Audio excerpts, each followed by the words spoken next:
Neurotransmitter, जिसको हम biological messenger के रूप में हम सभी जानते हैं, एक न्यूरॉन से दूसरे न्यूरॉन तक जो सूचनाओं का प्रसरण होता है, जो कम्युनिकेशन होता है, इन्हीं न्यूरोट्रांसमीटर द्वारा किया जाता है। न्यूरोट्रांसमीटर के कई प्रकारों का अब तक पता लगाया जा चुका है, करीब 100 से ज़्यादा का पता चल चुका है। इसमें से एक बहुत ही महत्वपूर्ण जो न्यूरोट्रांसमीटर, जिसको एसिटिलिन कोलिन के रूप में जाना जाता है, ये सबसे पहले खोजी जाने वाली न्यूरोट्रांसमीटर में से एक है, जो पूरी केंद्रीय तंत्रिका तंत्र के साथ जो ऑटोनॉमिक नर्वस सिस्टम है और न्यूरोमस्कुलर जंक्शन में पाया जाता है। इसका जो संबंध हम देखते हैं तो अधिगम मेमोरी से रिलेटेड है, और जब इनमें कमी हो जाती है तो व्यक्ति के स्मृति में ह्रास देखने को मिलता है, अल्जीमर जैसी कंडीशन उत्पन्न होता है। इसके यदि प्रभाव को देखते हैं तो ये उत्तेजी प्रभाव का समग्र प्रभाव जो सा होता है उत्तेजी होता है। दूसरा जो न्यूरोट्रांसमीटर है नॉनपेरिफेरल, ये ऑटोनॉमिक नर्वस सिस्टम के न्यूरॉन में पाया जाता है। ये रिस्पॉन्सिबल होता है अलर्टनेस के लिए।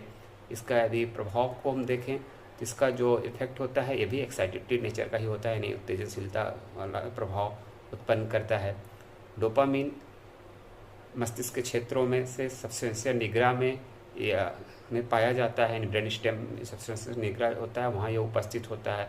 इसका संबंध ध्यान, अधिगम और शारीरिक गतियों के नियमन से ही होता है, और अध्ययनों में देखा गया है कि जब डोपामीन की कमी होती है तो व्यक्ति में पार्किंसन रिलेटेड विकृति उत्पन्न होती है, जिसमें व्यक्ति गतियाँ का समन्वय नहीं कर पाता है, और इसी न्यूरोट्रांसमीटर के अधिकता की वजह से सिजोफ्रेनिया जैसी स्थिति उत्पन्न होती है, जिसमें व्यक्ति में व्यामोह और विभ्रम जैसी स्थिति देखने को मिलती है। ये दोनों ही न्यूरोट्रांसमीटर चाहे नॉनपेरिफेरल हो चाहे डोपामीन हो, कैलकोटामाइन ग्रुप्स के हैं, और इसका जो प्रभाव होता है वो अवरोधक होता है, यानी इनहिबिटरी नेचर का ही होता है। एक और न्यूरोट्रांसमीटर जिसको सेरोटोनिन के रूप में हम सभी जानते हैं, यह मस्तिष्क के साथ ही सुषुम्ना वाले न्यूरॉन में होते हैं, और इनका जो संबंध होता है मूड से होता है, और नींद में भी इसकी महत्वपूर्ण भूमिका होती है। खाने का बिहेवियर जो रेगुलेशन, उसमें भी इसकी महत्वपूर्ण भूमिका होती है। ये इनहिबिटरी नेचर का होता है।